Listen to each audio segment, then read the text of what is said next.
आदिवासी मुलींना उच्च शिक्षणाची कास धरावी, मुलींचे शिक्षण हेच खरे प्रगतीचे लक्षण आहे, असे प्रतिपादन श्रीमंत आतिश राजे पवार यांनी अतिदुर्गम भागातील विद्यार्थ्यांना 50 सायकलींचे वाटप प्रसंगी जिल्हा परिषद शाळा खोकरी येथे केलं. यावेळी व्यासपीठावर सुरगणा राजघराण्यातील वंशज श्रीमंत आतिश राजे पवार, बडोदा संस्थानच्या वंशज श्रीमती अनुशी राजे पवार, पुणे येथील कॅनरा रोबॅको म्युच्युअल फंड येथील संचालक सचिन मधुरे, सरपंच काशीनाथ गवळी, उपसरपंच तानाजी वाघमारे, ग्रामपंचायत सदस्य प्रमिला धूम, उलगुलान शिक्षक संघटनेचे राज्याध्यक्ष पांडुरंग पवार आदी उपस्थित होते.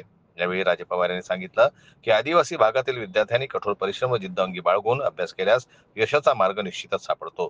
जीवनात यशस्वी व्हायचे असेल तर लाजरे बुजरेपणा सोडून विद्यार्थ्यांनी संकटांना न घाबरता धैर्यानं तोंड दिलं पाहिजे. शालेय जीवनापासून संघर्ष करण्याची तयारी ठेवली तर अनेक अडचणींचा सामना करता येतो.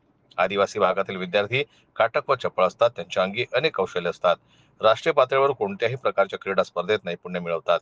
कॅनरा रोबॅको म्युच्युअल फंड पुणे यांच्या माध्यमातून सुरगणासारख्या आदिवासी अतिदुर्गम भागातील जिल्हा परिषदेच्या शाळेत गेल्या 3 वर्षांपासून दरवर्षी 50 शालेय विद्यार्थ्यांना कंपनीतर्फे सायकलचं वाटप करण्यात येत आहे.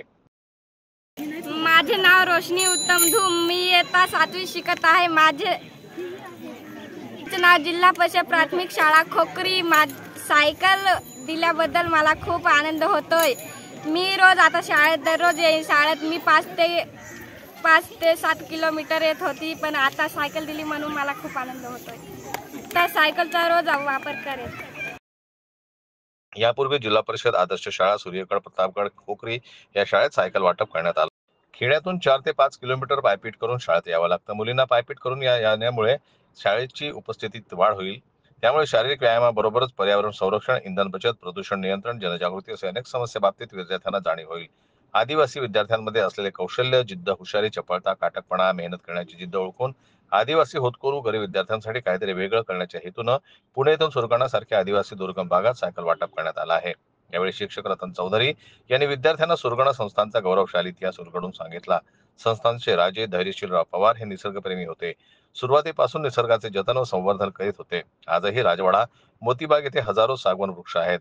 बुबळी, लाडगाव पासून ते सूर्यगड या गावापर्यंत रस्त्याच्या कडेला लावलेले वटवृक्ष हे आजही संस्थानची ओळख करून देतात. मोतीबाग हा निसर्गाच्या हिरवाईने नटलेला परिसर असून मोठमोठाले वृक्ष संस्थानच्या काळातील वृक्ष संवर्धन व संगोपनाची साक्ष देतात. यावेळी पालक, शिक्षक, नागरिक उपस्थित होते. लक्ष्मण बागुल, जनमत लाईव्ह न्यूज, बोरगाव.